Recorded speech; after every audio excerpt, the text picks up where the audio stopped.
Okay, good afternoon everyone. This is Sonia Sidilio, Asia Pacific Senior Communications Officer reporting live from Nairobi, Kenya.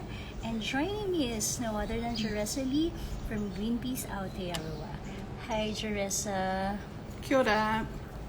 So Juressa, how does plastic pollution affect indigenous communities in the Pacific, and what challenges do they face throughout the plastic life cycle? Yeah, so I mean, an obvious one is that indigenous communities of the Pacific, coastal communities, you know, they live on islands, and so, you know, tides bring plastic waste that accumulates in the ocean to their shores. I know that where my mum is from, in the Cook Islands, some of those islands are uninhabited, but they still have volunteers who have to travel to those uninhabited islands and do rubbish pickup. So that's the obvious one.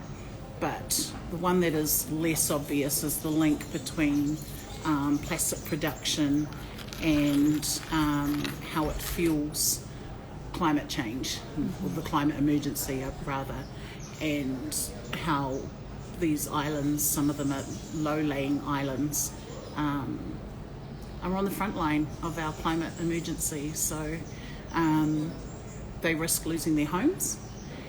And even in New Zealand, you know, a lot of our Pacific communities and Māori communities are living below the poverty line. And so we know that people who live below the poverty line will be the first ones to be affected as the climate emergency gets worse, and as we start to experience disasters as a result of climate emergency. We've already had 2 this year in New Zealand, extreme flooding and the worst cyclone that we've seen in a long time.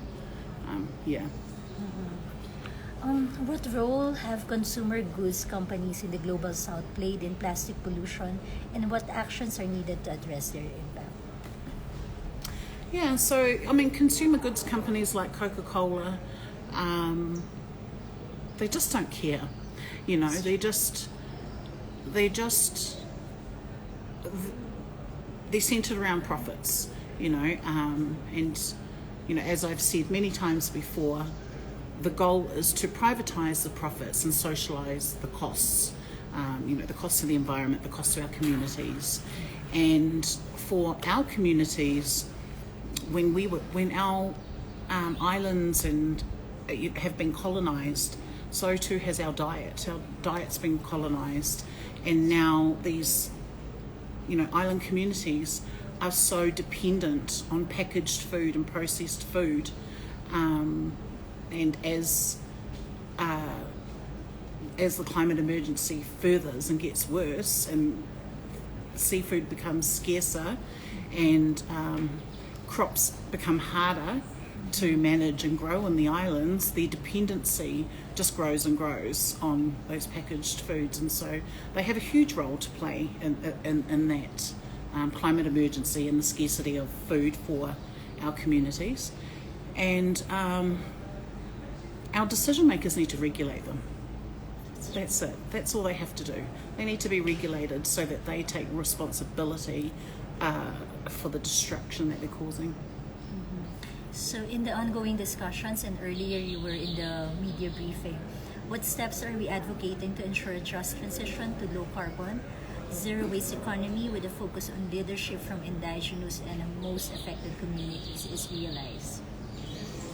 So a lot of these concepts are actually, they're actually concepts that have been practiced by indigenous communities for millennia.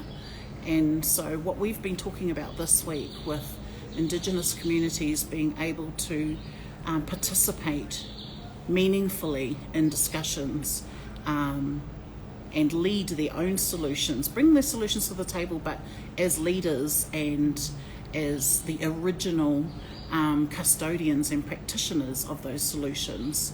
And of course our lived experiences, bringing our lived experiences with the impacts of plastic pollution to inform the treaty as it finds all these solutions to address all those impacts.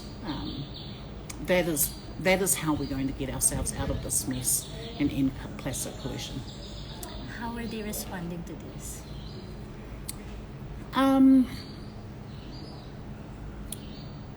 I think that some people get the problem, and I think that I'm starting to see people shift, people's minds shift, and the next step will getting them is getting people to understand that it's not so complex and so difficult to make that shift to circularity and zero waste, waste minimisation for a start.